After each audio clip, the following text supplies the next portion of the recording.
The Democratic National Convention wrapped up in Philadelphia, Pennsylvania yesterday, and my sense going into Hillary Clinton's speech, the final event of this convention, was, what could she possibly do? What could Hillary Clinton possibly do in that speech to convince disaffected Bernie Sanders supporters to vote for her? What could she possibly do to reframe this entire election, something that I felt was desperately needed, especially in the wake of the fear-mongering Republican National Convention the week before? And I have to tell you, even if you don't like Hillary Clinton, her DNC speech was damn good. And I think it was very smart, Lewis, at the very beginning, just a few minutes in fact. She spoke directly to Bernie Sanders supporters. Now this, I'm going to play it for you. Maybe this didn't convince you, but the placement of this at the beginning of her speech, clearly making it something she wanted to address right away, was smart, and I believe was effective, at least to some degree. Let's take a look. I want to thank Bernie Sanders.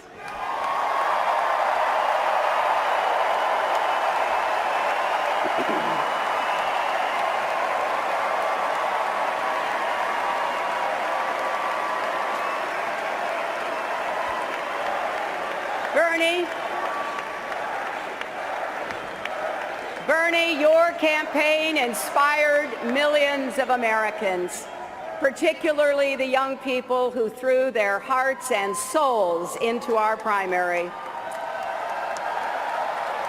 You've put economic and social justice issues front and center where they belong. And to all of your supporters here and around the country, I want you to know, I've heard you. Your cause is our cause.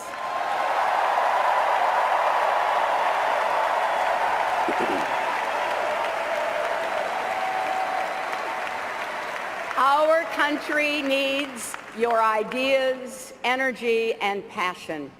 That is the only way we can turn our progressive platform into real change for America.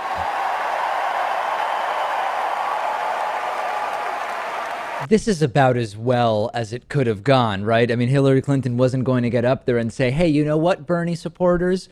I've heard you, and I'm going to relinquish the nomination and give it to Bernie Sanders. I mean, I don't know what you could have expected. She acknowledged Bernie supporters. She said economic and social justice issues are important issues that he raised. She told supporters that she is also working for them. Now, you might not believe it. You might not think it's genuine or sincere, but the placement of it right up front and the way in which this was approached was, given what she could do during this speech, Lewis, absolutely the right way to go about it.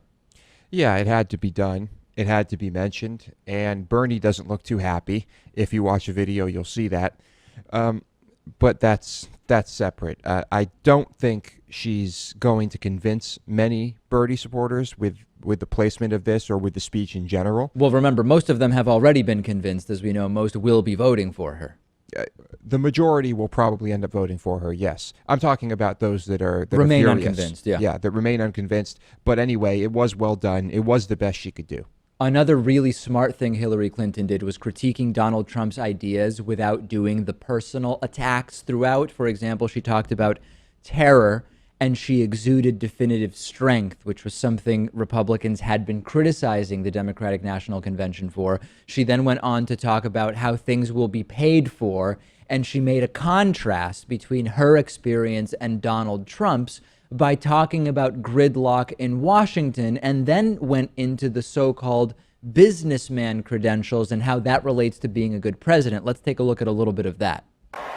Now I imagine that some of you are sitting at home thinking, well, that all sounds pretty good, but how are you going to get it done?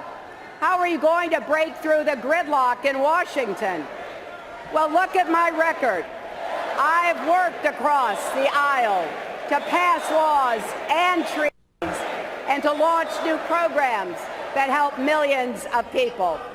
And if you give me the chance, that's exactly what I'll do as president. But then But then I also imagine people are thinking out there, but Trump, he's a businessman. He must know something about the economy. Well, let's take a close look, shall we? In Atlantic City, 60 miles from here, you will find contractors and small businesses who lost everything because Donald Trump refused to pay his bills. Now remember what the president said last night. Don't boo, vote.